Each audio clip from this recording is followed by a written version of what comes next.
A Chief Justice may have been exonerated, a president may have been re-elected, and Pakistan may have changed.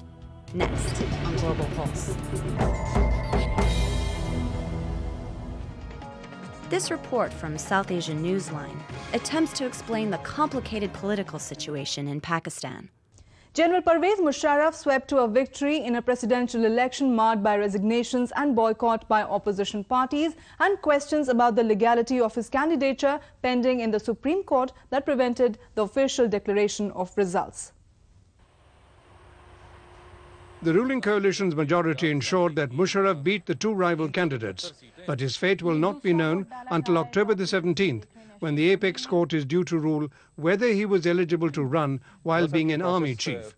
Well, clearly, General Pervez Musharraf has been able to fool everybody, particularly the opposition, and has been able to get his candidature approved. His only hurdle now seems to be that of the Supreme Court hearing that will start from the 17th. The BBC came right out and called the situation confusing. The Supreme Court has ruled that the vote can go ahead, but that no winner can be declared until it's decided whether the current President Pervez Musharraf is an eligible candidate while he remains an army chief. Confused? Don't worry, so are Pakistan's voters. The confusion can be traced back to the spring of 2007, when NBC News explained America's relationship with Pakistan. Critics in Pakistan are questioning the Bush administration's strong links to Musharraf. America is supporting military dictators. America is supporting military despot. Why? Why? Why does the U.S. support Musharraf? Because he has nuclear weapons and could hold the key to finding Osama bin Laden, believed to be hiding in Pakistan. Al Jazeera English catalogued the events that destabilized Musharraf's presidency.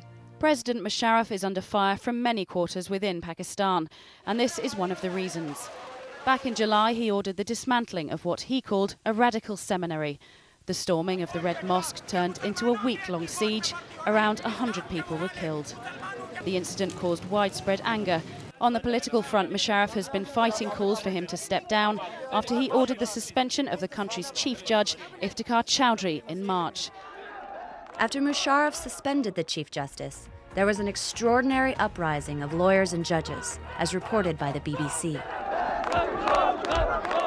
Lawyers are leading the way, demanding that the Chief Justice be reinstated. Defending the independence of the judiciary, that's the cry. The protesters are fed up with a general in the top job. They say Musharraf removed the Chief Justice to thwart legal challenges to his military rule ahead of presidential elections. In July, Musharraf was forced to reinstate the Chief Justice. And now, despite continued protest by the opposition, Musharraf has been re-elected by regional and local councils. Pervez Musharraf has won re-election in Pakistan, and this is the interesting part about it, with 98% of the vote.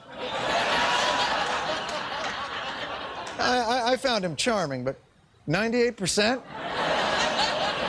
So on the downside, Pervez Musharraf has subverted the will of the Pakistani people, but on the upside, the will of the Pakistani people has been subverted.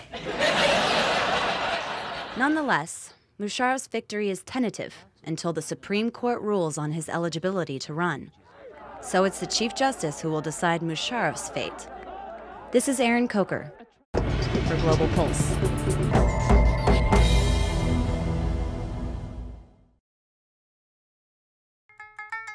This program is brought to you by Link TV for educational and non-commercial use only.